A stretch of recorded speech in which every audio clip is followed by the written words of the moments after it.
Hello, this is Storybooks channel. New videos are posted every day. Subscribe and click the bell. Charles, please think carefully. Barbara tried to talk some sense into her wayward son. She would never be the same. Why would you waste your life on a woman with a disfigured face? And the children? You'll want children someday, won't you? Don't you think they'll be afraid or embarrassed of their mother? They'll be teased if they see them with a mother like that.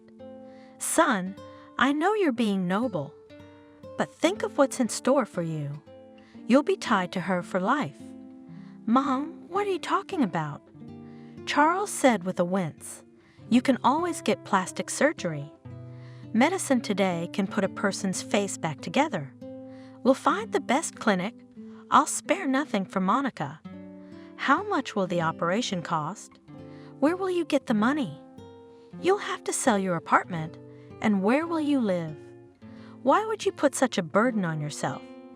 Please cancel the wedding. Do you want me to kneel down? The woman hugged her son. Don't ruin your destiny, I beg you. How will you live with her? She's ugly. You won't be able to go out with her.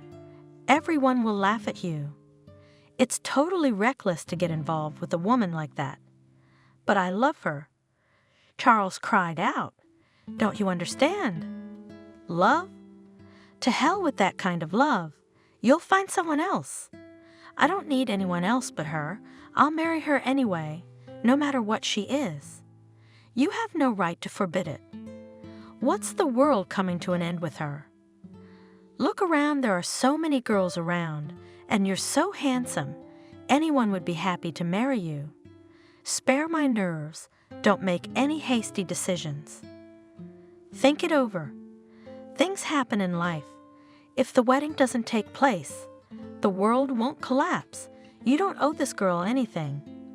But it's my fault Monica's like this. How am I supposed to live with that? You don't know how I feel when I look at her. If I leave her now, who am I supposed to think I am afterwards? I've never been a scoundrel. You want me to betray her? Abandon her in her hour of need? You have pity in you, says your mother, and she's a bad counselor. First of all, you must think of yourself and me. I am your family. You'll have many women in your life, but only one mother. Are you trying to drive me to my grave? Barbara clutched at her heart. Ungrateful, selfish. To think he'd trade his mother for some girl. Maybe she's bewitched you. What are you talking about? Do you hear yourself? This is the 21st century. How else can you explain the fact that you value your own mother less than a stranger? Monica was on her way back from the treatment room. She was in a hurry because her fiancé was waiting for her in the room. She purred softly to herself, a simple melody. Her heart was overflowing with tenderness for her fiancé. She was already gripping the handle of the slightly open door when suddenly she heard, "Mother!" Charles looked at his mother in despair. "Don't make me choose. You know I love you very much, but Monica means a lot to me too. If you love me, if you care about me, then give up the idea of marrying her. I think she must realize that there can be nothing between you now. I will never accept her, and I will curse her if you do bring her into our home." The girl, holding her breath, waited to see what the bridegroom would say. He was silent for a moment, then a heavy sigh was heard. "Yes, Mom, I think you're right. I need to think about it. I'm glad you listened to my opinion. Remember, a mother would never do anything to harm her child. I care about you, about your future. It's good that Monica can't hear us talking. I have to find the right words so as not to hurt her too much. Oh, son!" There were tears in Barbara's voice. "How thoughtful you are." Monica stood silently with her back against the wall, tears choking her. "Charles, a friend once suggested, I recently discovered a cozy cafe. You should like it. Would you like to come over on Friday after work?" "Why not? It's been a long time since we've met for no reason. In the evening, The friends went to the cafe. "How do you like it here?" asked a friend. They had already ordered and were talking softly. "Yes, cozy. There are few customers and the food is decent." "Wait, the biggest surprise is coming up." He winked mysteriously. Suddenly the room was alive, chairs were moving, and his friend nodded toward the stage. Charles followed his gaze and marveled. A girl came to the microphone. She was incredibly beautiful, dark, thick hair, brown eyes framed by thick lashes, thin waist, and sensual lips. Music played and the stranger sang. Her high, strong voice penetrated the deepest depths of the heart, the most secret corners of the soul. Charles got goosebumps from her singing. "Who is it?" Charles could only say, he was so emotional he was speechless. "Monica." He grinned, noticing the gleam in the young man's eyes. A voice of astonishing beauty. "Would you like me to introduce you to her?" "No, really?" Charles was embarrassed. "It's embarrassing." "Well, as you know, I wouldn't miss a girl like that unless I was already head over heels in love." Meanwhile, the stranger finished singing and the audience stood up to applaud her. The friends sat for a while longer, but Monica did not go on stage again that evening. Charles was conquered by the angelic voice of the singer. Secretly from his friend, he began to come to the cafe to enjoy Monica's singing. He tried to have time to take a table closer to the stage so that no one prevented him from admiring the girl. After each performance, he gave her flowers and soft toys. Monica. It was a month before Charles decided to approach her. "May I invite you to a table and offer you a glass of wine?" "I don't drink alcohol, but I would love a glass of water," the girl replied with a smile. She had paid attention to this man for a long time. She did not show it, but she secretly sighed for him, regretting that he was too timid. The young man pushed back a chair, inviting her to sit down, and he called the waiter and asked for water for the lady. "You sing very beautifully," Charles said, overcoming his embarrassment. "I've never heard such a wonderful voice in my life." "Is that why you come here every Friday?" "Yes, I come for you because I like you." "Can I order something for you?" "Thank you, but I'm in a hurry to get home. Will you let me walk you home?" Monica nodded in agreement. The young man was glad, paid the waiter, and left the cafe after the girl. "I live nearby," she explained. "It's very convenient. You don't have to adapt to transportation." "Did you study singing somewhere?" "Yes, I did, at the Institute of Culture at the Faculty of Vocal Arts." "You have real talent. Talent is 50% of everyday work, and the rest is a gift from above." "What it took for me to succeed. You must have had a great future." "Why did you give up the big stage? It wasn't just to sing in this cafe, was it?" "I can't believe this is what you dreamed of." "You're right," Monica admitted. "I had a successful solo career ahead of me, but one day, on a friend's birthday, we went to a karaoke. There I was persuaded to sing in public for the first time. I was accepted warmly. The audience did not let go for a long time and asked to sing again. And it was then that I realized that the big stage is not for me. I'm panic-stricken of performing in front of a large audience, so after I got my diploma, I got a job in this cafe." "Why here?" "There's probably a more popular place in town, and the pay is probably different." "What's special about it?" "I like the band of musicians. They have been entertaining visitors for a long time. Live music, sang, they liked it, and so it went. I don't regret staying here at all. Everyone treats me well. The owner of the cafe must have been happy to hire you." "Yes," Monica laughed. "He had more customers. Everyone came to hear me sing. I've been watching you for a month. You have your own fans who come to hear you sing all the time."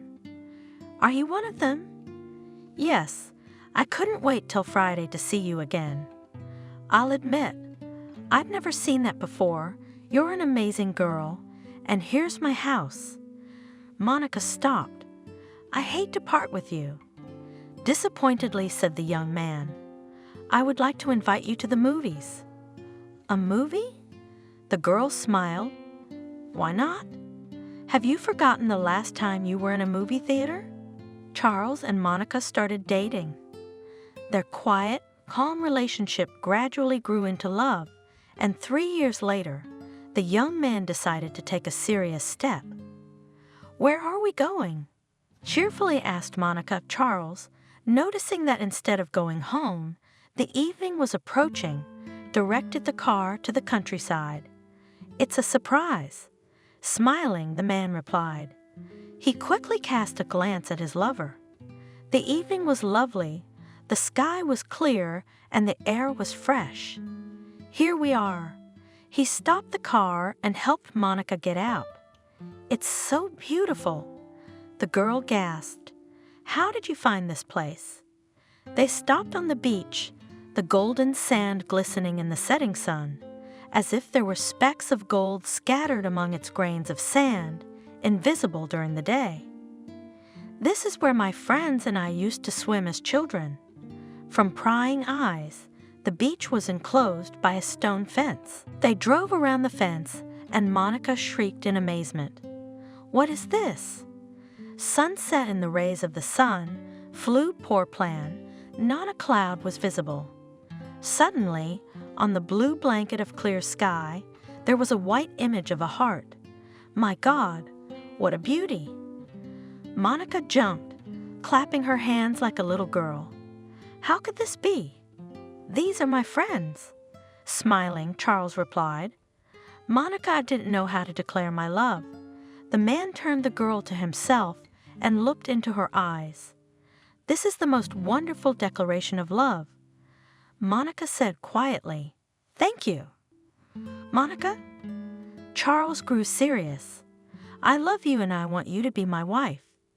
He took out a small velvet box from his jacket pocket, opened it, and a modest ring with a garnet appeared to the delighted girl. "Will you marry me?" "Yes," she answered in a trembling voice, putting the ring on her ring finger. "I've always dreamed of a ring like this." Tears glistened in the eyes of the happy bride.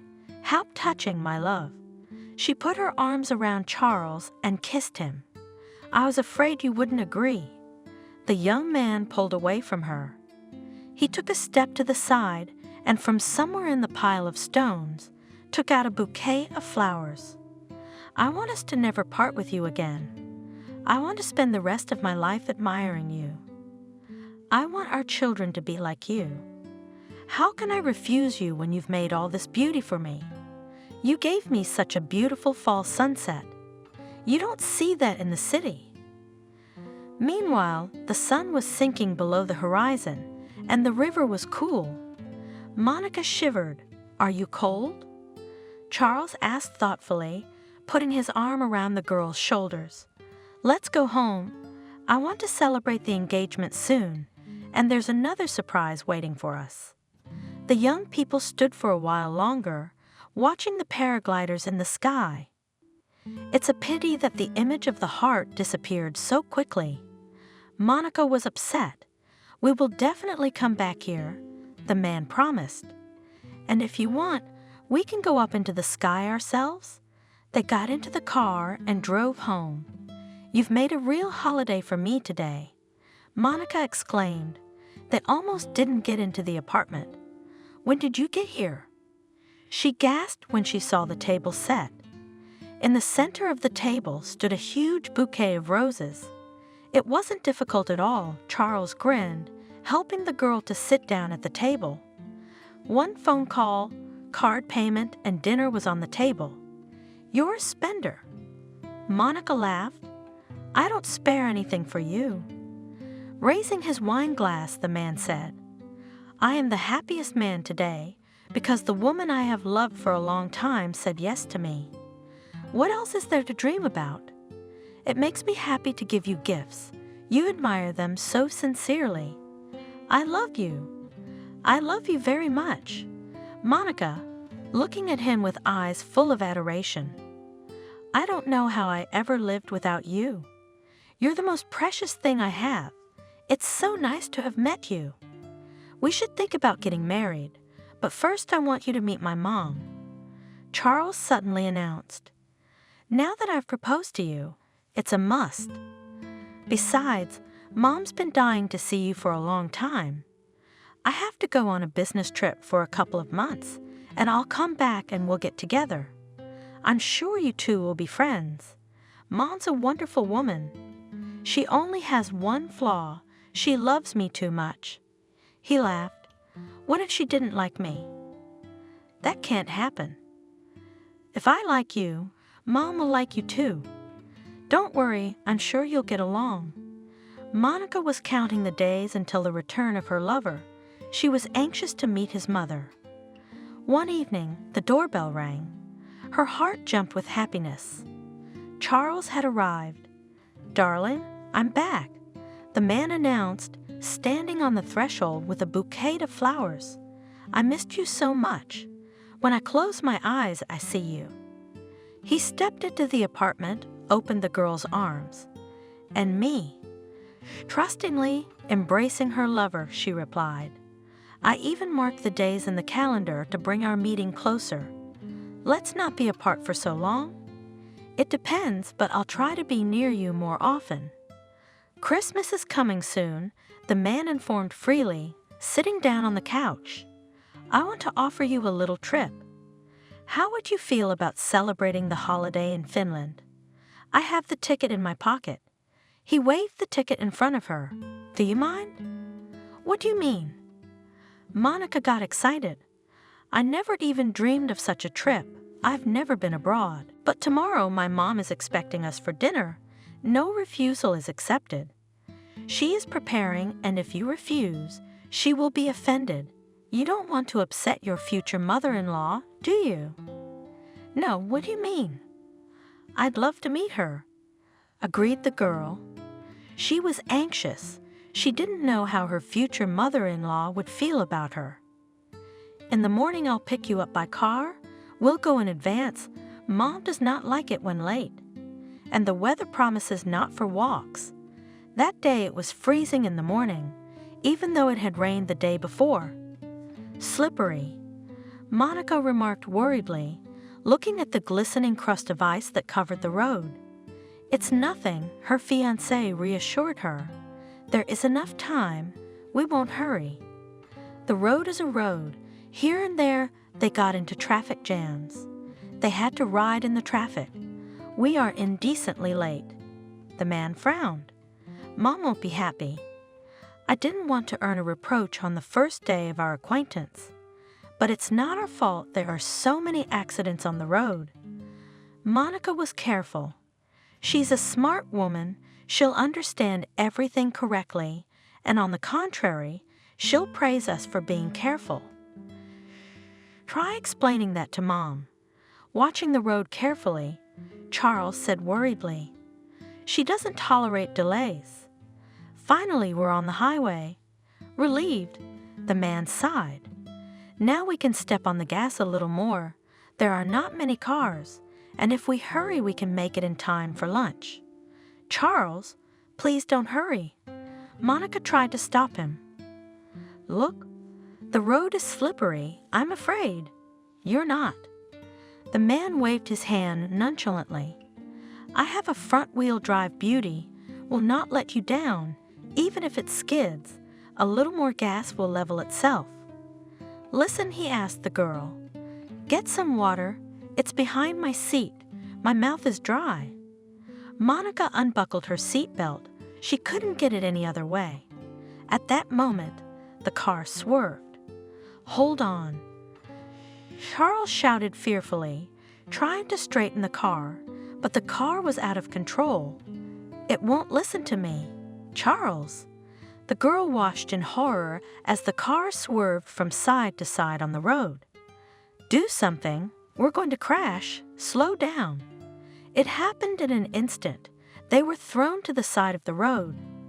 Charles tried to avoid hitting the tree, but the impact couldn't be avoided. There was debris flying. Monica was thrown through the windshield. Charles' airbag deployed. He lost consciousness for a while, his head hitting the door. People were already running to their aid. "Kid?" Charles heard someone's voice. "Are you alive? We're going to get you now. Are your arms and legs okay? Say something." "Monica?" The man spoke slowly. "Monica, is she alive? I had a girl with me. How is she? What's wrong with her? Tell me, what's wrong with Monica?" "She's alive, but the girl's unlucky. Her face was shredded by shrapnel. They're giving her first aid now. Hang on, kid. The ambulance is on its way." They helped him out of the car. Charles leaned back against the car, clutched his head. He was dizzy, but staggering, he reached the place where his fiancée was lying. Doctors were busy around her. "Darling." Charles fell on his knees in front of the girl, crying, grabbed her hand and brought it to his lips, kissing her. "Forgive me. I was a fool not to listen to you. I'm sorry." "What have I done?" With fear thought the man, looking at the disfigured, deep cuts on the face of his bride. "It's not her. It can't be my Monica. Is this mess the face of my beloved? Is it my fault she's become like this? She'll never forgive me. God, there's no forgiveness for me. I can't feel my face." Barely moving her lips, the girl said. Charles, hearing her voice, realized that in front of him, covered in blood, really lay Monica. "You can't talk at all right now, and neither can you, young man." With a stern look at Charles, the doctor said, treating the wounds, "It wouldn't hurt to come with us. You look very pale." "I'm fine." "You're just in shock. You should be under observation for a while." "Can you walk on your own?" Yes, I'll come with you." "Monica, I'm with you. Don't worry, love, I'll be right here." "Who is this girl?" "She's my fiancée." "Monica, my darling, everything will be all right." Hurriedly reassured the man, sitting next to her in the car, he tried not to look at her. "Charles?" Monica asked in a whisper, "What's wrong with my face? Tell me the truth." "I don't know. It's bandaged. You'll be fine, they'll fix you up." "Don't say anything, you mustn't worry. We'll go to the hospital, they'll fix it. Just hold on. I can't feel my face. It hurts so much." She cried and fell into darkness. Monica slowly opened her eyes. "Well done." She heard a cheerful male voice beside her. "She's awake. You gave us quite a scare." "What's wrong with me?" slowly asked the girl.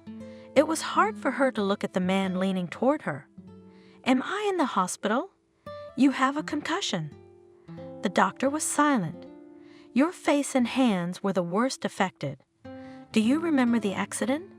She raised her hands. They were bandaged. Monica brought them to her face, touched them, and cried out in pain. "Yes, I remember. It was slippery. We lost control. And when you take the bandage off, I want to see my face." "In a couple days." The doctor's been quiet again. "Then we can assess the extent of the damage and decide what to do next. We'll need plastic surgery, and I think we'll need more than one. We'll do what we can. My face, is it badly damaged? Will I have any scars? Tell me, I want to know the truth. I don't want to lie to you, but you'll never be the same as you were before the accident. I'm sorry. The cuts from the glass were too deep. We'd, of course, stitched you up, but the scars, they must be dealt with. Nothing is impossible today," the doctor reassured her. "Now you know what kind of technology. They'll put you back on your feet in no time." The girl's eyes showed tears. "Where is my phone?" She asked in a weak voice. "I need to call my mom. She's worried. I should have told her a long time ago that we'd reached the guests." And Charles? Suddenly the girl asked, "How is he? I want to see him." "Is he here too?" "He's already home. He's lucky. He's practically unhurt, just shocked from the impact." The doctor handed her the phone. "Wouldn't you rather worry about yourself?" "All right, I'll leave you to it. He's on his way out of the room." "Don't talk too long. You should get more rest." When the door closed behind him, Monica dialed her mother's number. "Mommy," with tears in her voice, the girl said. Monica heard her mother's frightened voice in the phone. "Why can't I reach you? Where have you disappeared? How can you make me worry? I almost went crazy with worry. I don't know where to find you. You didn't leave an address. Where are you? Mommy, please come.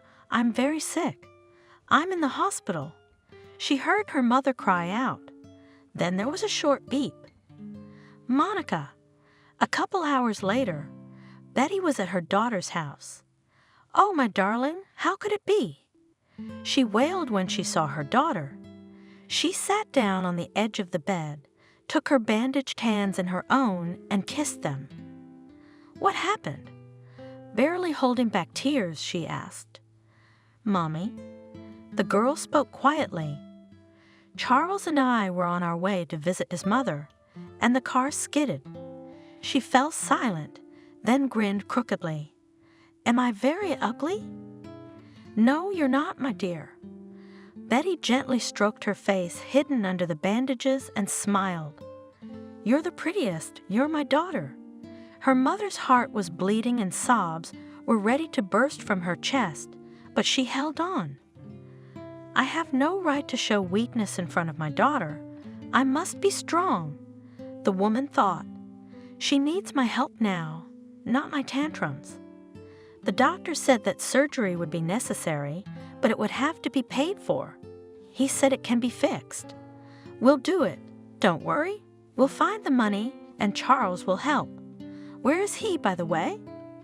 "What about him? You haven't called." "He's only got a mild concussion and some minor cuts, but he's okay. He just needs some time to recover. Get his car fixed. He hasn't called yet, but I'm really looking forward to it." "Well, all right." Betty's up. "I'm going to go. The doctor said not to stay long, and I'll come back tomorrow." She leaned over and kissed her daughter. "Get well. Don't miss me. I love you." The woman left the room and went to the doctor's office. "Doctor, tell me, how is Monica's condition?" "What should I prepare for?" "I must admit, I can't give you much hope. The cuts are deep, and I'd be more concerned about her mental state. She has yet to realize that her appearance is irretrievably lost. I think your biggest challenges lie ahead.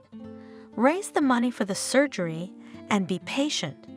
There's a lot riding on this, including you. It will be a terrible blow for her to see herself."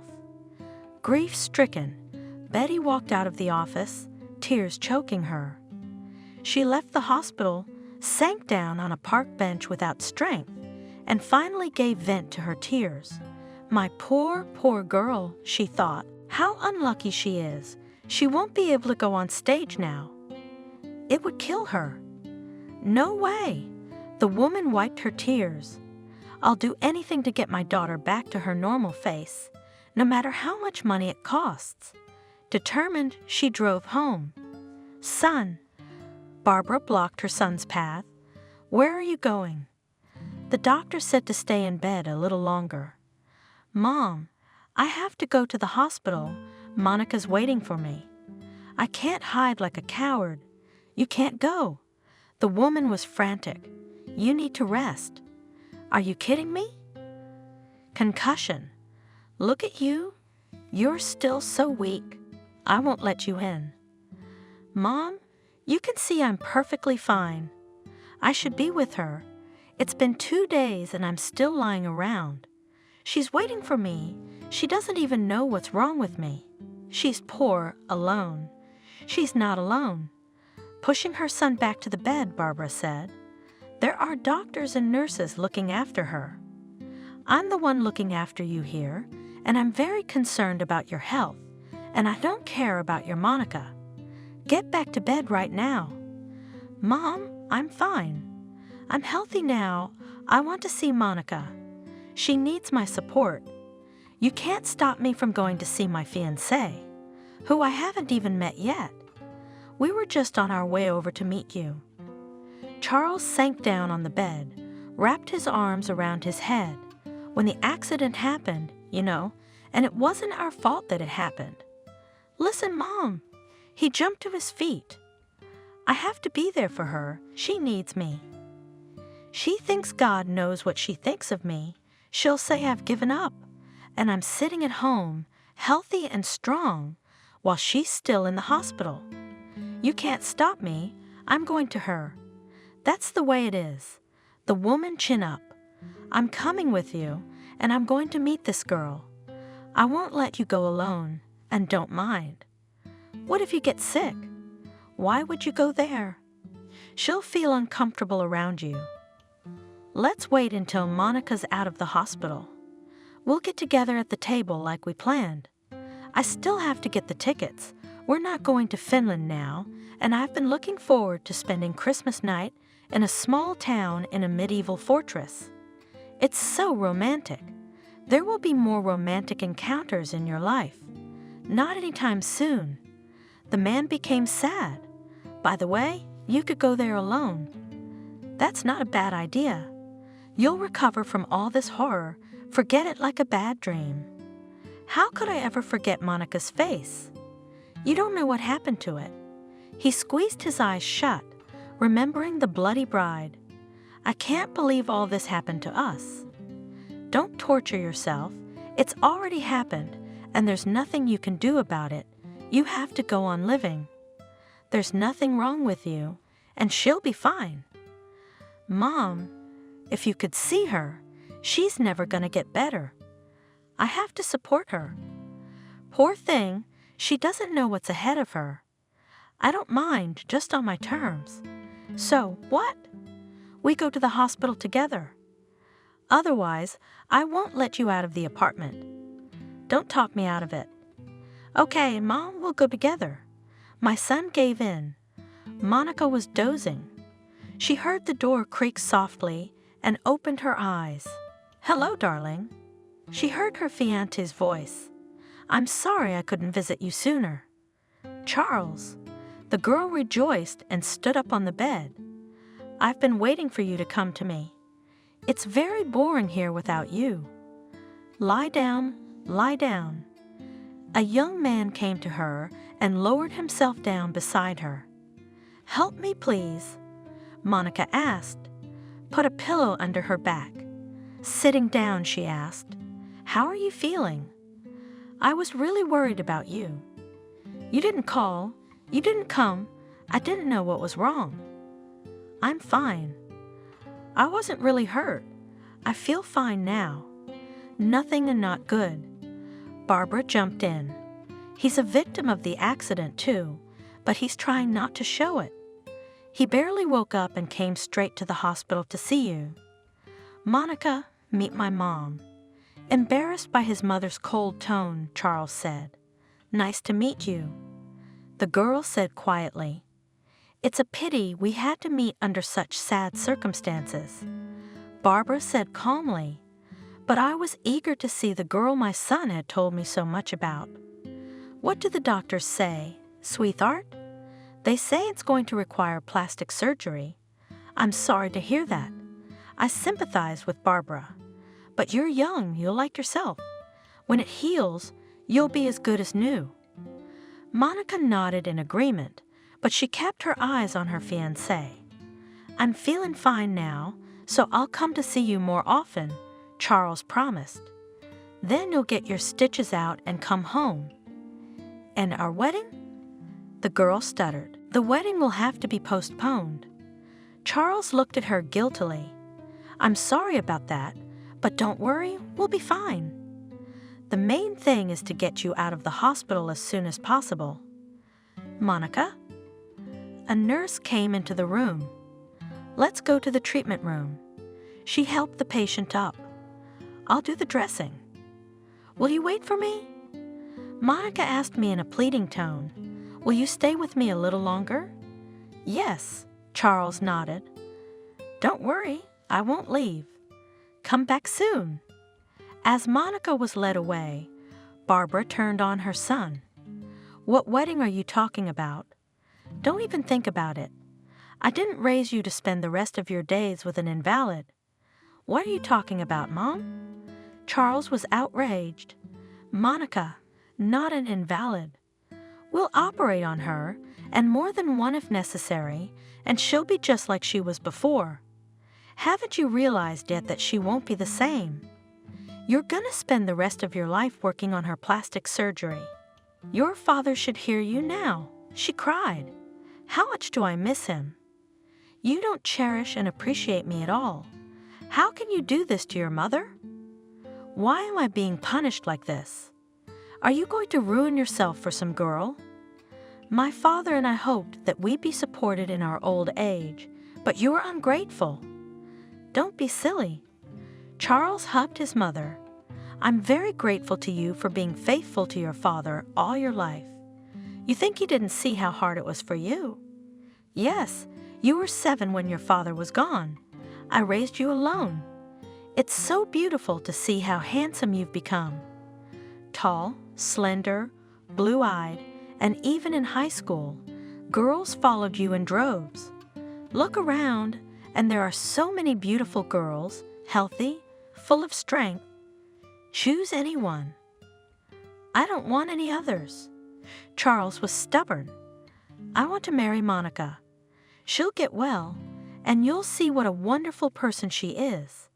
You stubborn, soulless son. Mother was angry. She is not your wife yet, but she has already come between us. And yet I have never wanted anything for you. I have lived for you. And now in my old age, I find out that some girl is dearer to me than my mother. Did I think I'd live to see such black ingratitude for my favorite son? No, Mother. In despair, Charles exclaimed, You are both dear to me. She will cost us dearly. Why are you clinging to her? You want to lay your life, your career on the altar of love? Will she appreciate it? I know the kind of girl who'll use it and spit it out. How long does she have to be in therapy? A year, 2 years. I want to have grandchildren, she cried. I don't know how long I have left in this world. Will she be able to give birth to a healthy heir? I beg you, son, don't ruin yourself. Do you want us to pay her money to leave you alone? What do you need her for? But it's my fault that Monica has become like you don't understand. I can't eat. I can't sleep. I can't sleep. I have nightmares at night with her bloody face in front of me. I must stay with her. It's the pity in you. Mother objected. She's a bad counselor. First of all, you must think of yourself and me. I'm your family. You'll have many women in your life, but only one mother. Are you trying to drive me to my grave? Barbara clutched at her heart. Ungrateful. Monica was coming back from the evil office. She was in a hurry to see her fiancé. Her heart was singing. She longed to be with him a little longer. The presence of his mother was a disappointment, for from the first moment, it was clear that she did not approve of her son's choice. But even this circumstance did not prevent the girl from rejoicing at the long-awaited meeting. She had already taken the handle, slightly at the open door, as suddenly heard. Mom. Charles spoke in desperation. Don't make me choose. You know I love you very much, and I realize that I owe you everything. If you love me, if you care about me, give up the idea of marrying Monica. I think she must realize that there can be nothing between you now. Barbara's cold tone struck a chord with the girl. I'll never accept her, and I'll curse you if you dare to bring her into the house. That girl will make our life unbearable and drive me to my grave before my time. If you don't care what happens to us, then marry her. But be warned, I won't help you. And you're still broke. You'll come to your mother, and I won't give my blessing. Live as you like."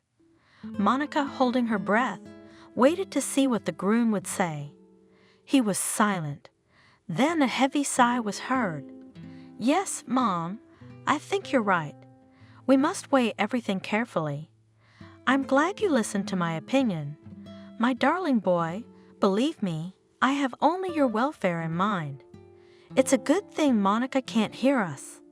I must find the right words to explain everything and try not to hurt too much." "Oh, son," there were tears in Barbara's voice. "How thoughtful are you?"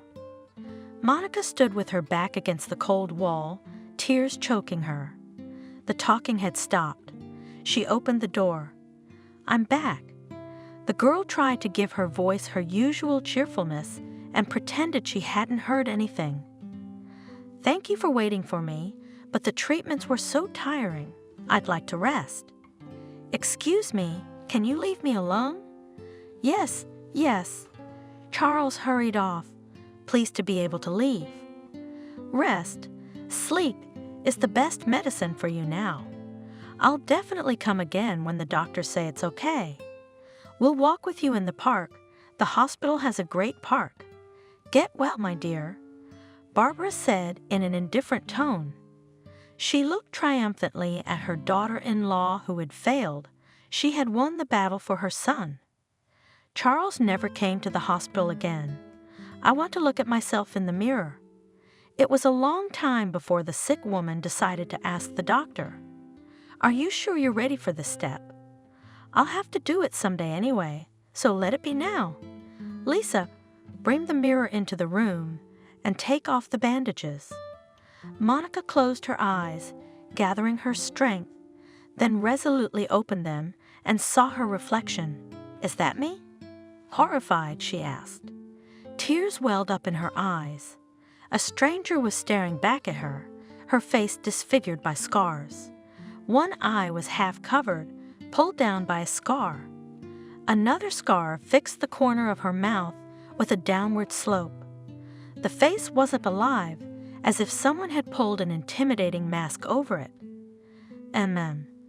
Monica moaned helplessly, covering her face with her palms.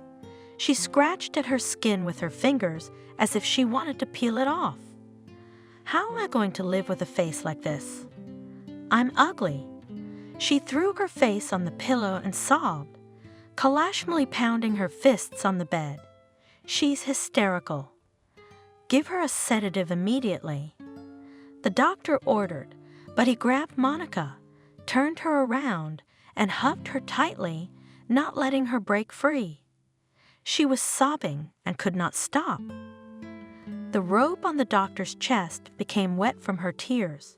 It's okay, girl," he pleaded with Monica. "You can handle it. You're strong. The main thing is that you're alive. Why should I live like this? Don't you see what's become of me? I'm disgusted with myself, and how will the people around me look at me? Charles?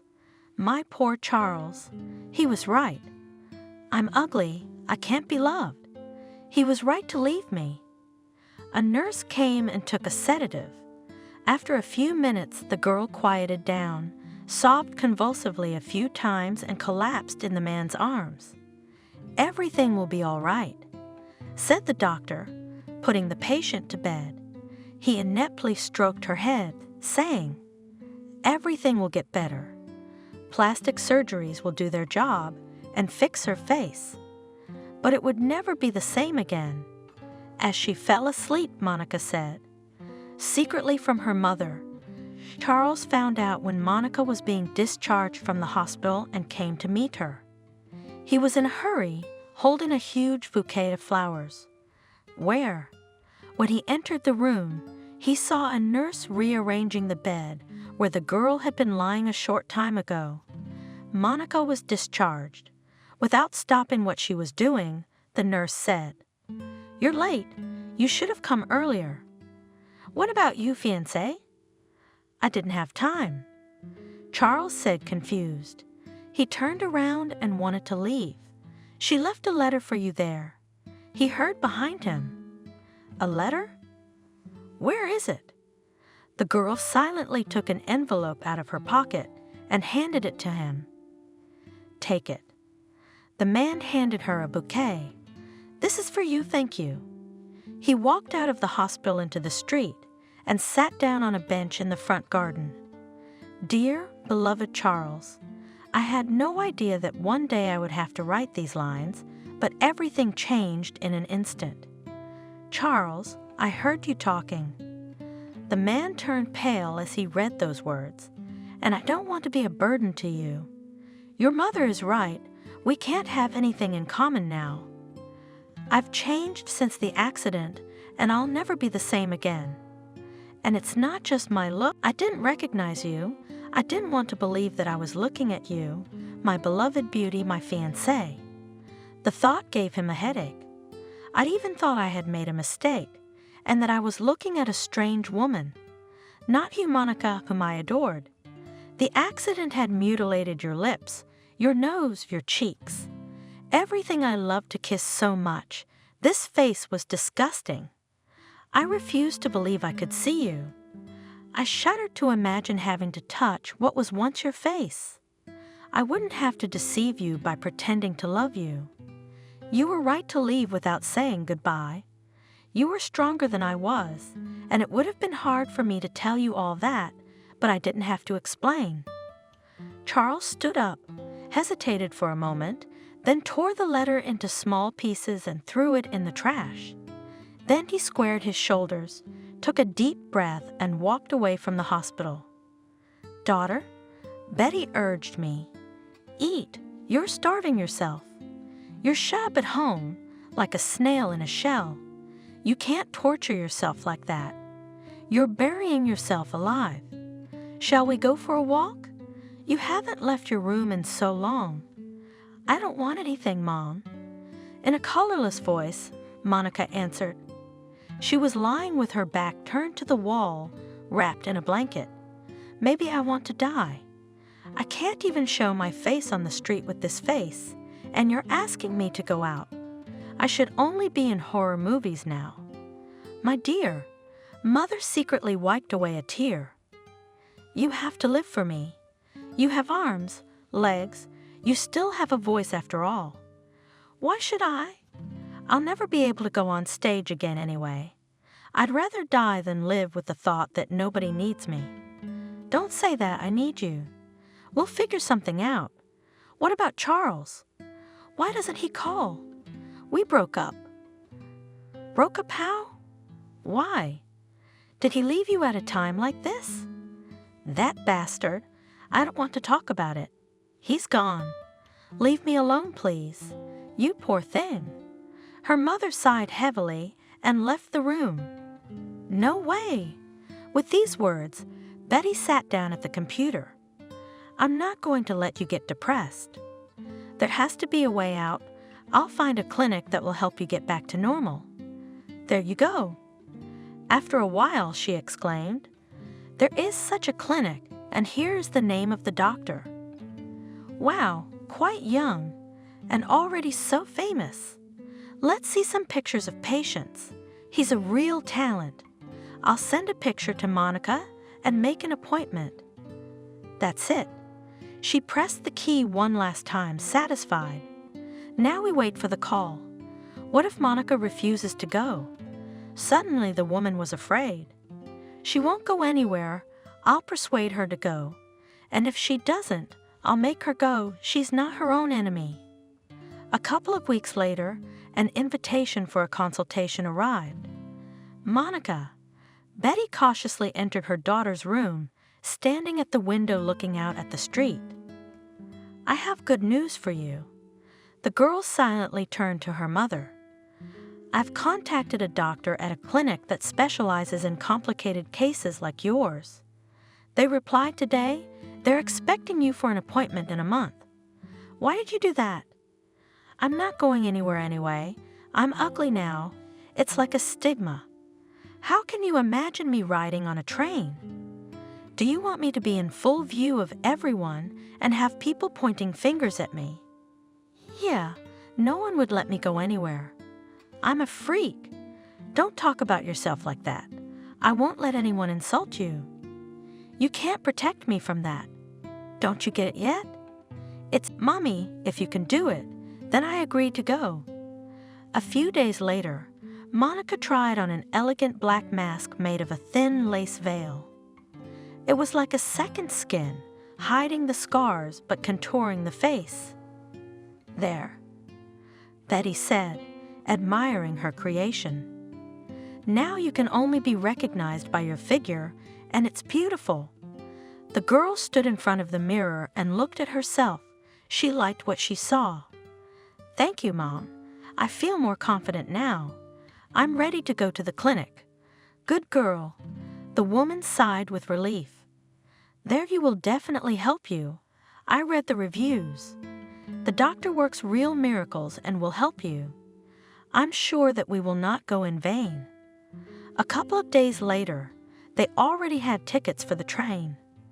On the appointed day, they arrived in the city, checked into a hotel, and went to look for the clinic. Good afternoon. Betty approached the receptionist's desk. We have an appointment. Yes. The nurse nodded affirmatively after looking at the computer. Come into the office. The doctor is waiting for you. Monica, shy, entered the office. Hello. The doctor smiled at her. Come in and take off your mask, please. What a great idea to protect yourself from prying eyes. I'll have to adopt it. It was my mom's idea. The girl was embarrassed. The man was handsome, with strong but surprisingly soft hands. Did you come by yourself? Asked the doctor, scrutinizing her face, touching the scars. He flipped through her medical history, shook his head concernedly. No, with my mom. She's waiting in the hallway. That's good. The doctor looked at the patient thoughtfully. Let's call Mom. I understand that she will have to pay for the operation. I don't want to hide anything from you. He spoke as the two women sat down across from him. The case is really complicated. Of course, your surgeon has tried and carefully entered the cuts, but they are deep in some places, so the scars are rough. What should we do? We'd agree to anything, just to restore the face. Monica is a singer. It is very important for her to have a beautiful appearance. Of course, medicine can do a lot of things now, but the treatment is long. It will take more than one operation, and all of them are paid because we are a commercial organization. How much money are we talking about? The man thought, wrote a few lines on a paper and handed it to Betty. She turned pale. Is this the total amount for the treatment? No, the cost of one operation. Your daughter's injuries are too extensive. In fact, we'll have to reshape her face to get her back to her former appearance. It's not an easy task, and it has to be done quickly before the scarring fades. If you agree, we'll make a contract and start the treatment right away. We'll have to think about it. Betty looked at her daughter, desperation in her eyes. We didn't expect to need this kind of money. Think about it. The doctor agreed. You have the phone number, and when you're ready, contact us, but I'd advise you not to take too long. Loss of time will worsen the results of treatment. The women left the clinic upset. We'll never raise that much money. Monica said, especially now that you're working alone. We have to think of something. The mother realized that the money was too much for the family. There are some funds. You could apply to them. I'll find out. We'll put a call out on the internet. Ask friends, acquaintances. There are many kind people in the world. They will help our grief. We must pull ourselves together. Let's not give in to despair. Mommy. The girl hugged her mother, then pulled away from her and said firmly, I love you very much, but let's face it. No one will give us such money, and we cannot collect it ourselves until the end of the century. We shouldn't cling to our illusions. What do? We can't give up. There's no water under the stone. Live. Monica answered simply. If I didn't die in that accident, then we'll live. Now that I have this mask, I'll try to find a job. Everything will be fine. Let's go to the hotel. We'll go home tomorrow. Home and walls help. Surrounded by friends and acquaintances, it'll be easier. It'll never be easier for me now. You go ahead. I want to walk around a bit. See what sights there are around here. I need some time alone. I'm sorry, it's been a long day. Yeah, I understand. Don't stay too long. It's a strange city. You don't know what's going on. Okay, Mommy, don't worry. Monica walked through the city with interest, looking at the houses, the old buildings, the churches. Amazing, she thought, looking around. How the architect of the city was able to link the old and the new city, and no one is bothering anyone. What is this? The girl stopped and listened. Was it just me, or is someone really playing? She walked toward the sound. From the open door of an unremarkable cafe, a familiar tune was playing. Monica smiled, her favorite music, and how great the musician was playing. The girl entered the cafe at this hour. There were almost no visitors. As mesmerized, she sat down near the bar. Will you order something? Looking at her mask with interest, the bartender asked, A glass of juice, please. The girl asked, keeping her eyes on the musician who was playing without looking at the keys. His thin fingers softly touched the keys, fluttering lightly, subtly over them. The melody faded, and the man put his hands on his knees, continuing to listen to the fading sounds. Finally, he stood up and took a seat at the bar as well. His blue eyes, framed by thick, long lashes, stared at her unblinkingly. Why are you looking at me like that? The girl flared under his gaze. Didn't anyone ever tell you that it's unseemly to stare at a stranger? I'm sorry. The man was embarrassed and looked away. They were staring at the same point without blinking. I didn't mean to offend you. Don't think anything bad. I assure you, I had no intention of insulting you. He's blind. Leaning toward her, the bartender whispered, I'm sorry. Monica blushed. I didn't know. I'm very embarrassed that I jumped on you. I should be the one apologizing to you. I scared you. I usually stay away from visitors, but you give me such warmth. He was quiet for a moment. What's your name? Monica. I'm Sebastian. I'm very pleased to meet you. He held out his hand, and the girl took it. You have thin fingers and your hand is so delicate. You played very beautifully. She took her hand away gently. There was a look of distress on his face. I came here because I heard the music from afar. Did you like it? The man cheered up. I like to play here. The owner spared no expense and bought a good instrument. It's a pity that there are not so many real music lovers among the visitors. Do you like music? Yes, I do. Monica smiled at the memory. I used to sing in a cafe like this one. Do you sing? Sebastian perked up. How stupid am I? I should have known you had a singing voice. Come on, I want to hear you sing now. He walked confidently toward the instrument. Oh, I'm embarrassed. The girl protested confusedly.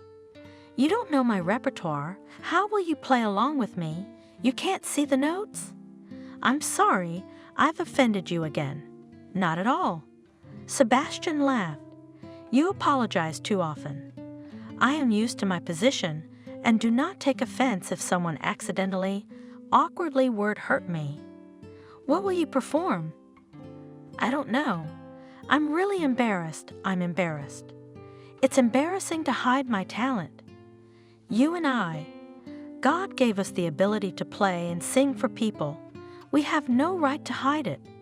Sebastian sat down at his instrument and ran across the keys. Start singing. I can pick up the melody. Monica picked up the first notes. She got carried away and didn't notice that the cafe was already full of people. Some of them were even standing, as there were no free tables. The girl looked only at the pianist, reacted to all the changes in his face, and his face spoke more than his eyes. When she sang the third song, the hall exploded with applause. "Thank you." Happy, Monica looked around at the audience. She had never been received like this before. "More," the audience chanted. "Sing more. Good evening." An imposing older man approached the girl.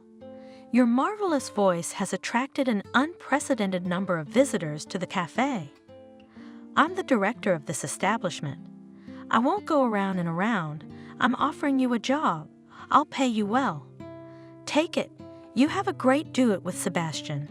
You're both very talented. It's a pleasure to have my cafe as a meeting place for you." "Oh, that's impossible." Monica was confused. "I didn't even think about it." "Why not?" "I'll pay well. We don't have any caps with live music in the city. We'll be the first. We'll make a lot of money. I'm sure no one will offer you more than me. The thing is, I live in another city. I've already got tickets in my pocket, and I'm not likely to ever come back here. Do you have a family?" "No, I live with my mom. Right now she's looking forward to having me back. A prestigious job you'd hate to lose. I lost it in a car accident. So what's there to think about?" The man looked triumphantly at the girl. "You have nothing to lose, and here you have already found admirers of your talent and a job. But me, I can only perform in disguise. No one will reproach you for that.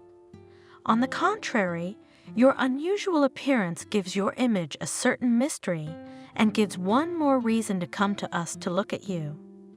But first of all, people will go for your voice. I've never heard such a thing. I need to consult with my mom. We're just passing through your town. Think about it, but not for long. I'll see you tomorrow night to sign a cooperation agreement." "Monica, say yes." Sebastian stood up from behind his instrument. "We'll make a great team. I just met a worthy partner, and I don't want to lose you immediately." The man found her hand and squeezed it. "I can't give you an answer right away. I have obligations to my mom." "Guiltily," said the girl. "Promise me you'll think carefully." The girl warmly said goodbye to her new acquaintance and hurried to the hotel. "Daughter, at last. I've been worried sick." Betty met her daughter right at the threshold, as if she was standing at the door, waiting for her to enter the room. "Where have you been so long? I thought you were lost or something." "Mommy." Monica hugged her mother and spun her around. "Do you have no idea what has happened to me in these few hours? I'm staying here." "What? What do you mean you're staying here?" No, I don't want to hear anything." The woman protested. "We're leaving here tomorrow. There's nothing to keep us here. I'm not going anywhere. I've been offered a job." "What kind of job?" "I'll sing in a cafe." "But you can sing in our town. Why stay here?" "There are strangers around." "That's what I wanted to tell you." "I met a man." "Yeah, when did you meet him?" "Now, Mom, he plays so well you can hear it. He's so handsome, so kind, so gentle. I can't believe it. When did you see all these qualities in him?" "Sometimes it only takes a minute to realize that he's the one for you. Now I know for sure that love at first sight is real." "He's like that." She hugged her mother. "I'll introduce you to him. Sebastian is a wonderful person. Staying in a strange city among strangers." The mother got out of her daughter's embrace. "That's not what you're doing." "Mommy, I'm an adult, and I can already manage my own life. I have nothing to lose. I was abandoned by the man I love, fired from my old job. I have nothing to hold me back. And here in this city, I can start from scratch. What about me?" There were tears in Betty's eyes. You haven't thought at all about what's going to happen to me. You don't need me anymore. No, of course I do. Sweet, dear Mommy, I'm so grateful for your support. I promise I'll come as soon as I have any free moment and you'll come to me. I will never stop loving you, Mommy. You've done so much for me. Her daughter hugged her. But now I want to take care of you myself. This is my chance to try to be happy. And this man you speak of, how did he feel about your looks? Mom, Monica confessed. He's blind. He doesn't see me. And to everyone else my face is hidden under the mask you sewed. No one here knows of my misfortune. They are only interested in my voice. You should see the way I've been received. I feel needed again. Well, my dear daughter, you really have a right to your life. I won't hold you back. What's most important to a mother is that her child be happy. Thank you, Mommy. You must have really found yourself. I haven't seen the sparkle in your eyes in a long time. It's the selfishness of parenthood and the desire to protect my child from adversity. Mommy, you're the only reason I'm alive. You're the best mom in the world. The next day, Monica saw her mother off and went to the store. She had to find a concert dress. This dress suits you very well. The sales clerk looked at her with admiration. It fits you perfectly. It emphasizes your figure. I also need shoes. High-heeled shoes came right away. Let me offer you this pearl necklace. It will bring a touch of freshness to your dark color scheme. Thank you. Critically examining herself in the mirror, the girl said, I like it. The only thing missing is gloves. She showed her scarred hands. The sales clerk looked at them fearfully and pulled out long lace gloves. You'll be irresistible in this outfit. She remarked. Back at the inn, Monica changed her clothes, styling her thick, dark hair. She stood for a moment, critically assessing herself in the mirror. Now I'm a real artist. The girl smiled at her reflection. I thought life was over after the accident. I condemned myself, but all is not lost. Sebastian was playing something, sitting at the piano, but as soon as the girl entered the cafe, he immediately raised his head. Monica? He rejoiced. You haven't left. How did you know that I entered? She wondered. I felt your presence. So you're staying? Yes, I've decided to stay. She walked over to him and stopped beside the instrument. I'm very glad. The man held out his hand. Monica shook it.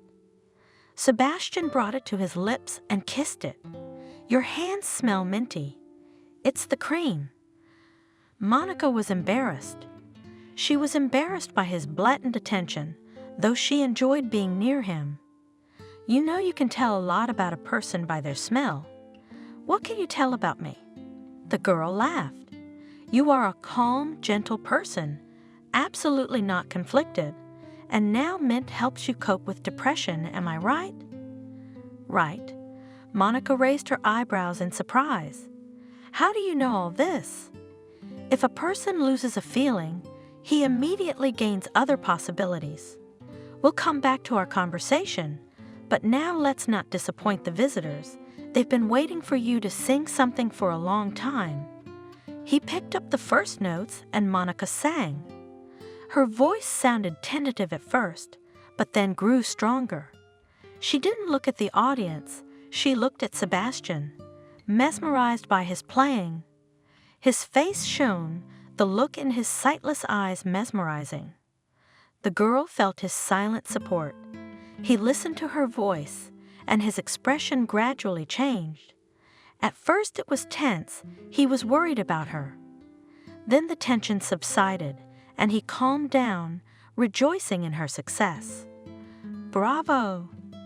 The visitors shouted.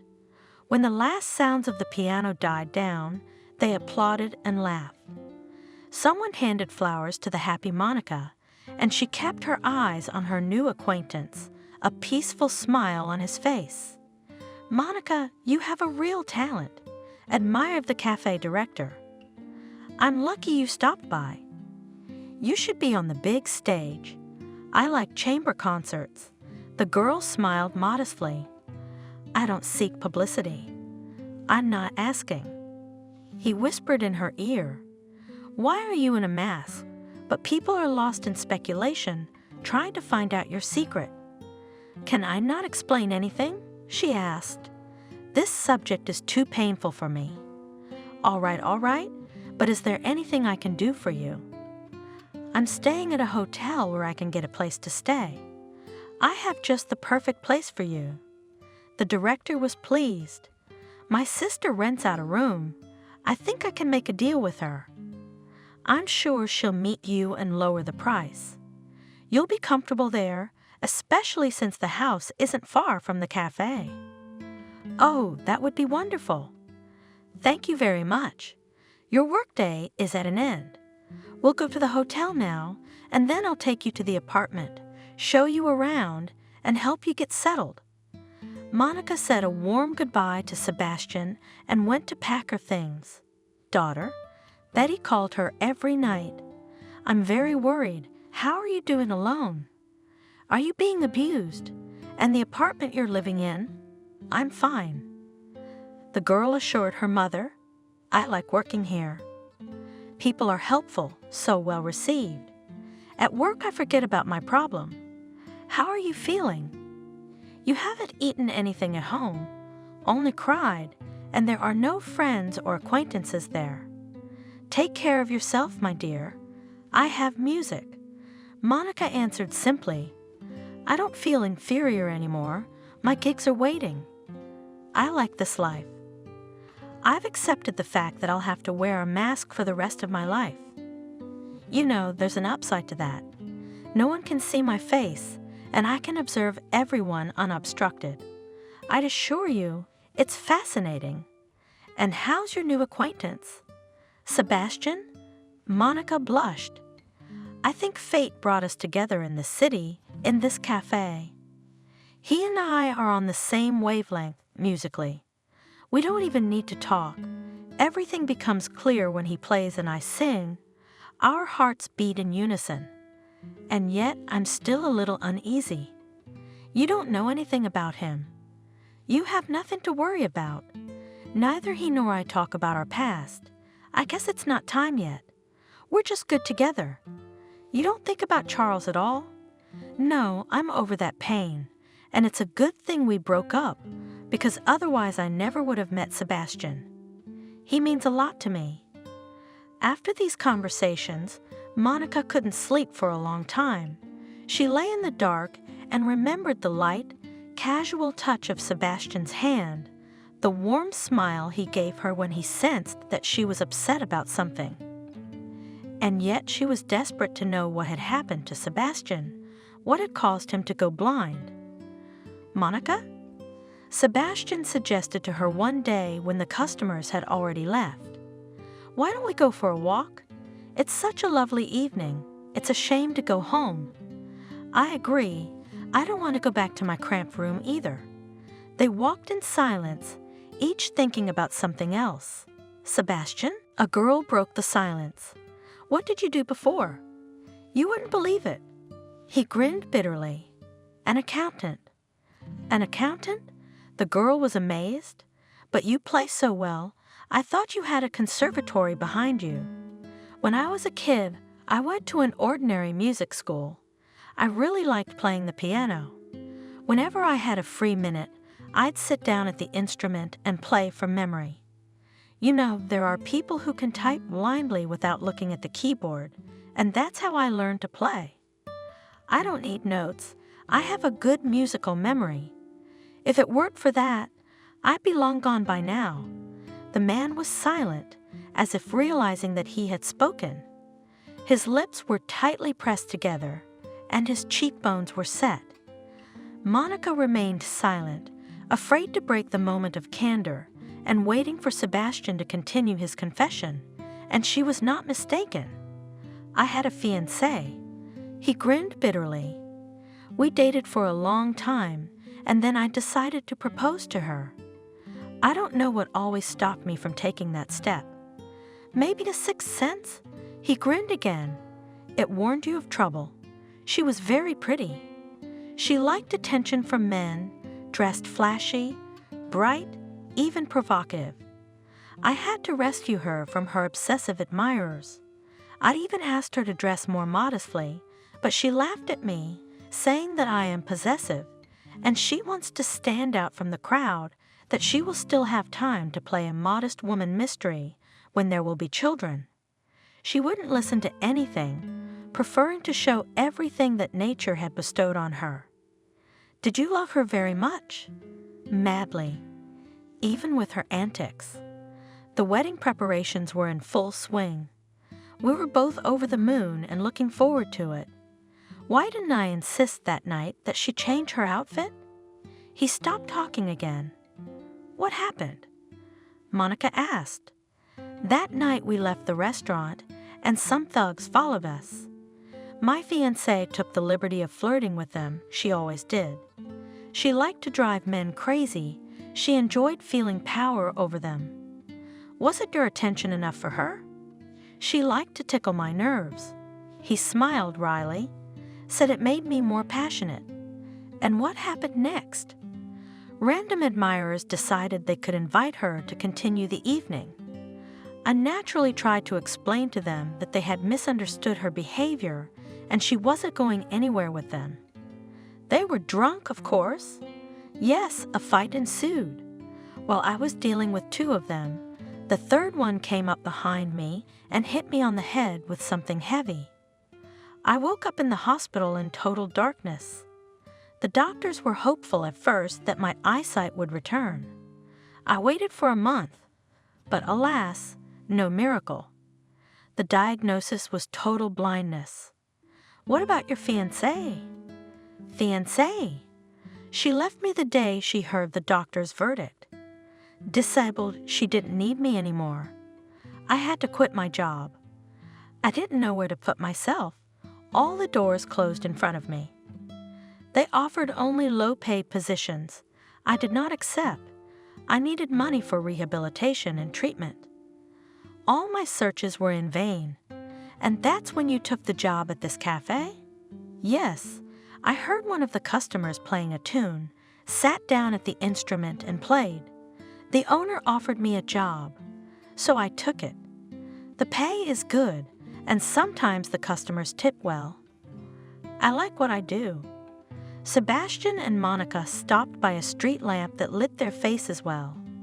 But lately, I've been flying instead of going to work. The man confessed, looking at the girl point blank, as he had when they first met. It even seemed to her that he could see her. I am happy that you once accidentally heard me play. I think I was playing especially for you, so that my music would lead you to me. He touched his hand to the mask, a look of bewilderment on his face. Sebastian carefully removed it. Don't, Monica protested.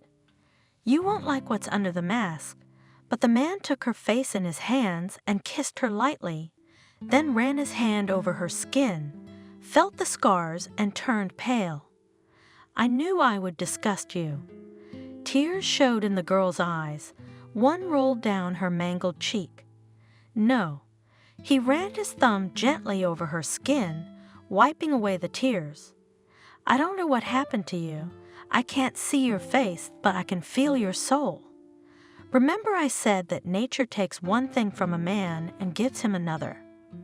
I fell in love with you like a boy the first minute I heard your voice, and then I realized that you are an amazingly delicate and vulnerable person, and as lonely as I am. Yes, I lost my sight, but in return I received a real gift from God to meet you, and now I can't imagine life without you. Do you believe me? Sebastian looked at her without pity, without fear. In his eyes there was only love. He pressed her to him and kissed her, and she reciprocated. Can you hear the music in my heart? Yes. Barely audible, Monica whispered. She was unusually excited by the kiss.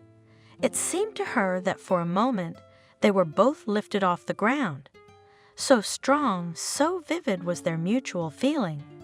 My heart is singing for you, only you will hear it. I couldn't even imagine that one could fall in love like this. Now there is something to live for. I'm happy, and I'm happy. They stood hugging each other for a long time. Monica hid her face on his chest, feeling protected. They felt good together. They had each other now. Son, Barbara announced joyfully, I've found you a bride. It's a great match. I've always dreamed of such a daughter-in-law. Mom, Charles wrinkled his nose. He was tired of the brides his mother offered him. I'm not getting married yet. Why not? Are you still hung up on that Monica? I thought you were done with your ugly fiancé? Don't start, Mom. The man wrinkled his nose. I've turned over a new leaf in my life. Good for you. Tomorrow Kelly has agreed to come and visit us. You'll see she'll be a wonderful wife to you. You'd be kind enough to be hospitable. I hope you'll listen to what I have to say. Take a good look at her. You know Mom never gives you bad advice. The next evening, a rich table was set in anticipation of the guest. Go open the door, Mother said when she heard the bell ring. Hello. On the threshold stood a gorgeous blonde with high, firm breasts. Blue eyes looked appraising. Plump lips opened invitingly in anticipation of a kiss. Hello. A dumbfounded Charles backed away, letting the beauty into the apartment. Kelly, Barbara sang. We've been waiting for you. Come in, darling. Ignoring the oath, he had forgotten how to court women. Have a seat at the table. Charles, she looked sternly at her son. Pour us each a glass of wine. I suggest we drink to the meeting. The evening flew by. The young woman was talkative and well-read. Charles kept his eyes on her. Only sometimes a shadow came over his face when the image of Monica involuntarily appeared in his memory. Kelly was the complete opposite of her. She had none of Monica's modesty, refinement, or malleability. He pondered, looking at the girl.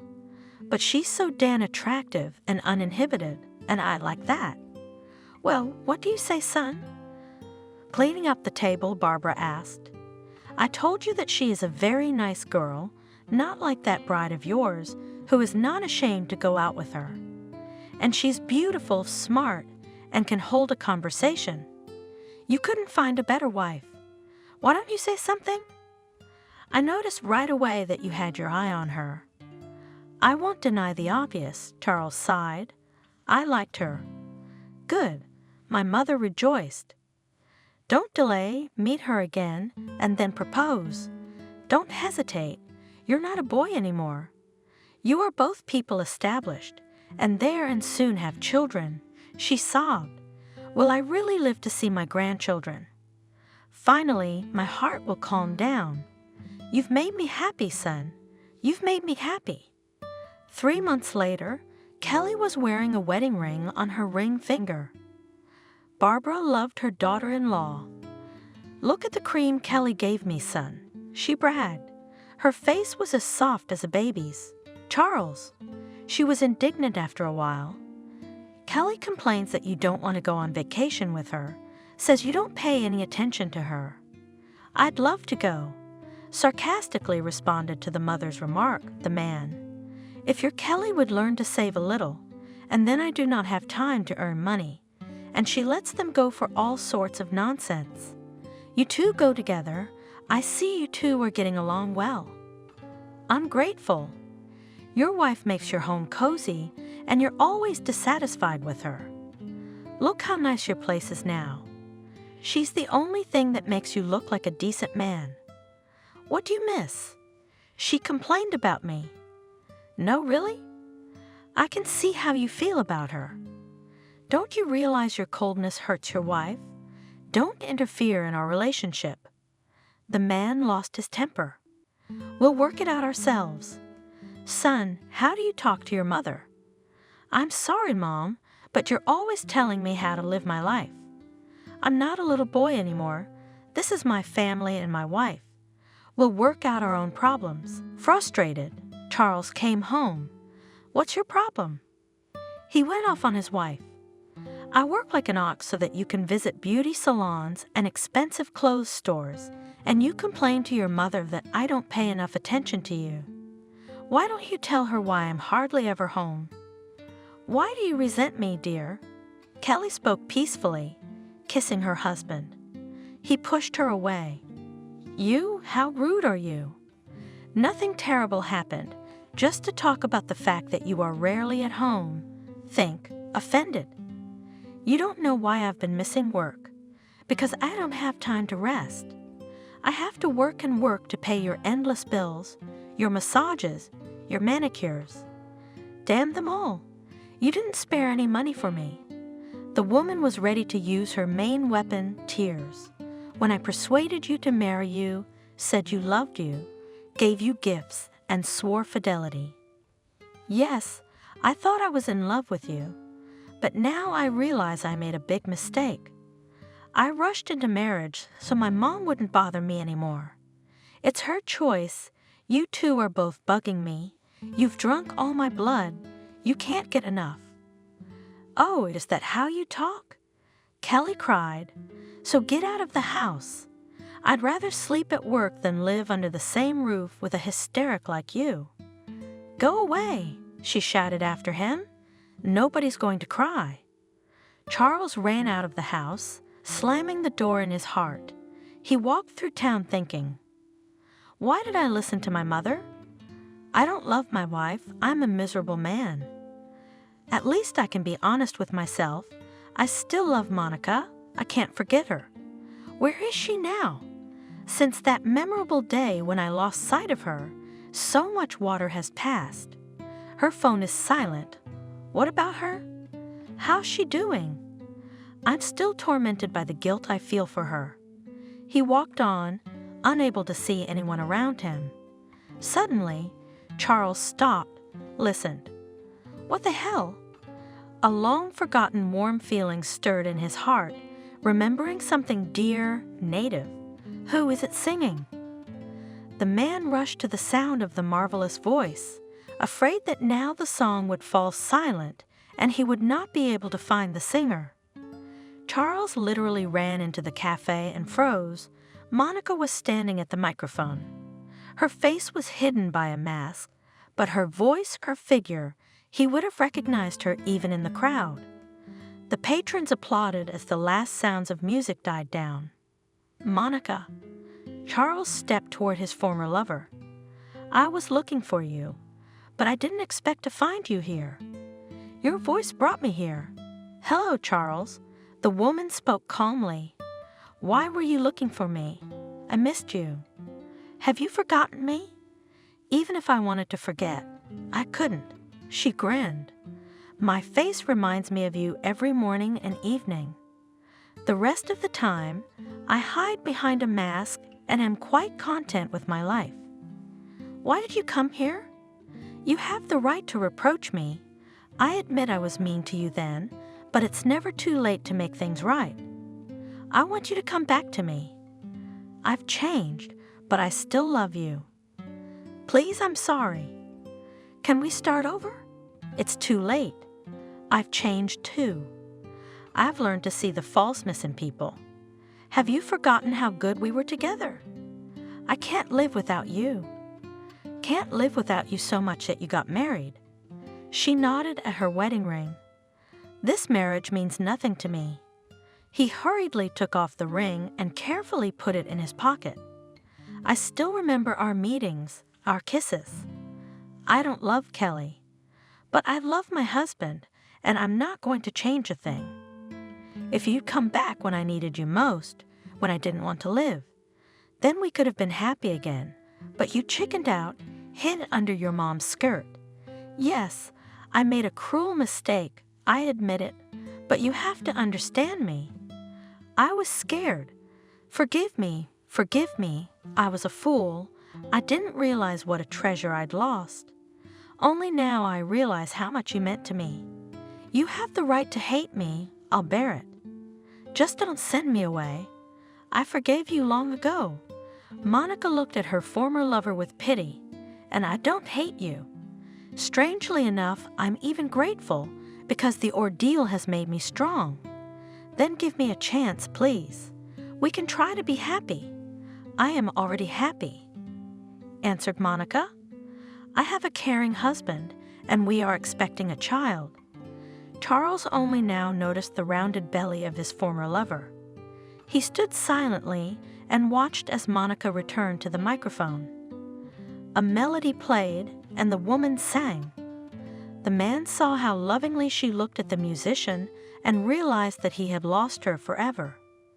Charles turned around and walked down the street.